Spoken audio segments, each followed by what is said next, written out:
শরীয়তপুরের জাজিরার বিলাসপুরে শত শত হাত বোমার বিস্ফোরণ ঘটানোয় প্রধান আসামি ইউপি চেয়ারম্যান কুদ্দুস ব্যাপারীকে 2 দিনের রিমান্ড মঞ্জুর করেছে আদালত। বান্ডেল থাকলে প্রতি সেনমানিতে টাকা বাঁচবে। বিকাশ সেনমানি বান্ডেল কিনে জিতুন প্রতি লেনদেনে।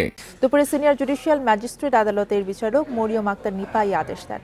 এর আগে কুদ্দুস ব্যাপারীকে আদালতে হাজির করে 5 দিনের রিমান্ড আবেদন করে পুলিশ। গত 5 এপ্রিল জাজিরার বিলাসপুরে শত শত হাত বোমার বিস্ফোরণ ঘটিয়ে সংঘর্ষে জড়ায় আওয়ামী লীগ নেতা কুদ্দুস ব্যাপারী ও স্বেচ্ছাসেবক লীগ নেতা জলিল মাতবরের সমর্থকরা। সংঘর্ষে আহত হয় 16 জন। এই ঘটনায় পুলিশ বাদী হয়ে কুদ্দুস ব্যাপারী সহ 88 জনের নাম উল্লেখ করে কাদিরা থানায় মামলা করেন।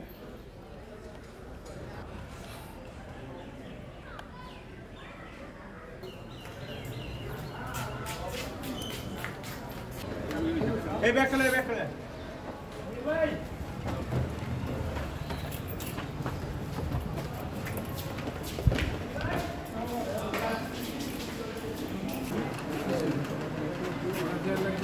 ভাই আন্দা না মস্ত ভাই আন্দা না এর মধ্যে